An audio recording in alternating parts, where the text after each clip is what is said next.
বারবার অস্বীকার করছিলেন না যে এই প্রমোটারের সঙ্গে কোনো সম্পর্ক নেই, এই প্রমোটার কি করছিলেন ওনারা জানেন না। কিন্তু কাউন্সিলর আর প্রমোটারের ঘনিষ্ঠ ছবিগুলো দেখুন, একেবারে হাতে হাত, গলাগলি। এরা নাকি পরস্পরকে চেনেন না, এই কাউন্সিলরের পক্ষে নাকি কিছুই জানা সম্ভব ছিল না, এটা মেয়র বলছেন। কিন্তু ছবি তো কথা বলছে। পরস্পরকে কতটা চেনেন, পরস্পরের কতটা ঘনিষ্ঠ তারা, এই ছবিতে স্পষ্ট দেখা যাচ্ছে। দর্শক সব বুঝতে পারছেন, আসলে পশ্চিমবঙ্গের মানুষ বুঝতে পারছেন, ওই মেটিয়াবুরুজ গার্ডেন রিচের মানুষ বুঝতে পারছেন, সকলে সব বুঝতে পারছেন। শুধু মেয়র ফিরহাদ হাকিম কিছু বুঝতে পারছেন না। কিভাবে এত বড় ঘটনা ঘটে গেল সেটা কাউন্সিলর শামস ইকবাল বুঝতে পারছেন না, আর প্রমোটার তো নিশ্চয়ই আরোই বুঝতে পারছেন না। তার তো জানারই কথা নয় তিনি অত বড় বাড়ি তুলছিলেন, কিন্তু তারপরেও এরকম ঘটনা ঘটে গেল কি করে। এবার কয়েকটা ছবি দেখাই। একটা খাটালের ছবি দেখতে পাচ্ছি, একেবারে ঘন জনবসতিপূর্ণ এলাকায় এবং পৌর এলাকা, মিউনিসিপ্যাল টাউন, সেইখানে এইভাবে রমরমা খাটাল চলছে। দুধের ব্যবসার কথা বলছিলাম একটু আগে।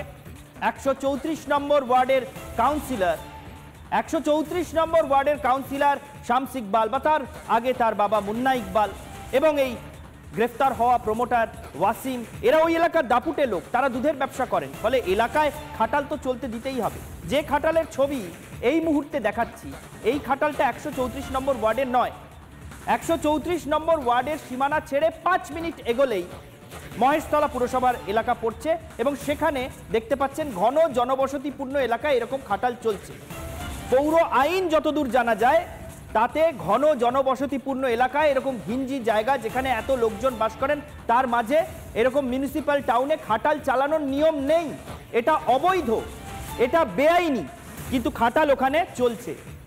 খাটাল ওখানে চলছে। খাটাল ওখানে শুধু চলছে না, এলাকা থেকে অভিযোগ আসছে 134 নম্বর ওয়ার্ডের মধ্যেও দীর্ঘদিন এই অবৈধ খাটাল রমরমিয়ে চালিয়ে গিয়েছেন ইকবালের পরিবার এবং এই ওয়াসিমরা।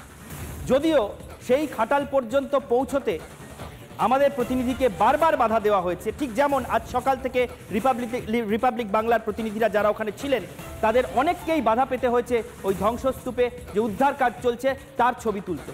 কারণ রিপাবলিক বাংলার ক্যামেরার সামনে যদি এই ছবি চলে আসে তাহলে অনেক অসুবিধা হয়, কিন্তু আশেপাশে অবৈধ খাটাল যে চলছে সেই ছবি আসছে। কেন চলছে তার কারণটা বোধহয় এই ছবিতে বুঝতে পারছেন। বারবার অস্বীকার করছিলেন না যে এই প্রমোটারের সঙ্গে কোনো সম্পর্ক নেই, এই প্রমোটার কি করছিলেন ওনারা জানেন না। কিন্তু কাউন্সিলর আর প্রমোটারের ঘনিষ্ঠ ছবিগুলো দেখুন, একেবারে হাতে হাত, গলাগলি। এরা নাকি পরস্পরকে চেনেন না, এই কাউন্সিলরের পক্ষে নাকি কিছুই জানা সম্ভব ছিল না, এটা মেয়র বলছেন। কিন্তু ছবি তো কথা বলছে। পরস্পরকে কতটা চেনেন, পরস্পরের কতটা ঘনিষ্ঠ তারা, এই ছবিতে স্পষ্ট দেখা যাচ্ছে। ঠিক একইভাবে ফিরহাদ হাকিমও হয়তো গতকাল অস্বীকার করে দিতে পারতেন যে তিনি এই কাউন্সিলরকে আদৌ চেনেন কিনা। আসলে ওই এলাকায়, ওই মেটিয়াবুরুজ গার্ডেন রিচ এলাকায়, ওই বন্দর এলাকায়, ওই শিপ বিল্ডার্সের স্ক্র্যাপের ব্যবসা যে এলাকায় চলে সেই এলাকা থেকে অনেক কিছু অংশীদারিত্বের বিষয়ে যদি নিজেদের মধ্যে না থাকতো তাহলে বোধহয় মেয়র অনেক সহজে অস্বীকার করতেন। কিন্তু মেয়রের সঙ্গে অনেকগুলো ছবি ওই কাউন্সিলরের রয়েছে, আর কাউন্সিলরের সঙ্গে এবার অনেকগুলো ছবি এই প্রমোটারের রয়েছে, যে প্রমোটার ইতিমধ্যেই গ্রেফতার।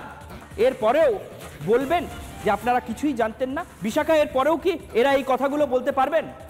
আমি জানি না সত্যি এর পরবর্তী সময় এরা কি বলবেন, তবে আমরা একটা কথা জানি যে ছবি কথা বলে। ঈশান, আমরা সেই ছবিগুলো যদি একটা একটা করে দেখাই তাতেই বোঝা যায় কার সঙ্গে কার কি ঘনিষ্ঠতা রয়েছে। যেরকম আমরা এখন যে ছবিটা দেখাচ্ছি তা হলো এই 134 নম্বর ওয়ার্ডের যিনি কাউন্সিলর, যার দিকে এখন সবার নজর, সেই শামস ইকবাল, তার জন্মদিনের সেলিব্রেশন হচ্ছে। সেলিব্রেট করার জন্য কে রয়েছেন সামনে, কে কাকে মিষ্টি মুখ করাচ্ছেন? ফিরহাদ হাকিম মিষ্টি খাইয়ে দিচ্ছেন শামস ইকবালকে, শামস ইকবাল আবার মিষ্টি খাইয়ে দিচ্ছেন ফিরহাদ হাকিমকে। কি সুন্দর ছবি বলুন তো, কি সুন্দর জন্মদিনের উদযাপন হচ্ছে।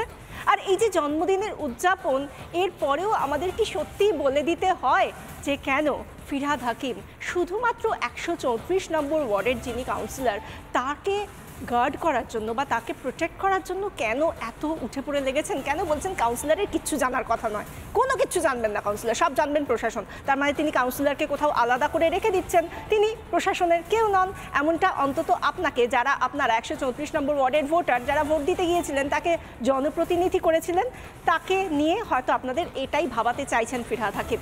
আমরা এই তারা যাই ভাবাতে চান না কেন বিজেপির তরফ থেকে পাল্টা কিছু অভিযোগ করা হচ্ছে, কিছু দাবি করা হচ্ছে, যেরকম রাকেশ সিং বিজেপি নেতা, তিনি কাউন্সিলর এবং মেয়রের গ্রেফতারির দাবি করেছেন।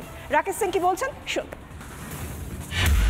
কলকাতার মেয়র ফিরহাদ হাকিম, ওখানকার কাউন্সিলর শামস ইকবাল অনিল, এটা একটা এফআইআর হয়েছে শুনেছি, তার মধ্যে একটা অ্যারেস্ট হয়েছে। সে অ্যারেস্টকে আমি একটা আই ওয়াশ মনে করছি। অ্যারেস্ট করতে হবে ববি হাকিমকে, অ্যারেস্ট করতে হবে শামস ইকবালকে। রাকেশ সিং এর বক্তব্য শুনছিলেন। রাকেশ সিং এর বক্তব্যের পরে আরো একজনের বক্তব্য শুনিয়ে নেব। তার আগে একটু আগে বলছিলাম না আপনাদেরকে যে ওই এলাকায় এবং আশপাশের এলাকায় বেআইনি খাটাল চলছে। এই বেআইনি খাটাল যে চলছে এবং তার হোতা যে ওই ইকবালের পরিবার এবং এই ওয়াসিমরা, সেই কথা ওই এলাকায় কান পাতলেই শোনা যাচ্ছে। অনেকে প্রকাশ্যে মুখ খুলতে চাইছেন না। ইকবালদের নিজেদের খাটাল পর্যন্ত পৌঁছতে গেলে সেই রাস্তা নানাভাবে মিসগাইড করা হচ্ছে যাতে ওই খাটাল পর্যন্ত পৌঁছানো না যায়, কিন্তু আশেপাশের ছবিগুলো তো চাপা দেওয়া যাচ্ছে না। 5 মিনিট দূরত্বে আরেকটা পৌর এলাকা, সেখানে বেআইনিভাবে কিভাবে খাটাল চলছে সেই ছবি আমরা তুলে ধরেছি। এইভাবে কি জনবসতিপূর্ণ এলাকায়, পৌর এলাকায় খাটাল চালানো যায়? কলকাতা পুরসভার বিজেপি কাউন্সিলর সজল ঘোষ কি বলছেন শুনব। সারা শহরে কলকাতা পুরসভা খাটাল নিষিদ্ধ করে দিয়েছে। আর এই যে শামস ইকবাল, এর ফ্যামিলি বিজনেস, পারিবারিক ব্যবসা নাকি গোয়ালা, মানে গরুর দুধের ব্যবসা। আমার প্রশ্ন হচ্ছে পরিষ্কার, এমনি তো সারা শহরকে খাটাল বানিয়ে দিয়েছেন মেয়র, সেটা বাদ দিলাম, কিন্তু যে শহরে খাটাল নিষিদ্ধ সেই শহরে একজন পৌর প্রতিনিধি কিভাবে খাটাল মালিক হন সেটার কথাও তো আজকে দাঁড়িয়ে আমাদের মাননীয় মেয়রকে বলতে হবে। এই সহজ সরল প্রশ্নের উত্তরটা বাংলার মানুষ আজকে জানতে চাইছে।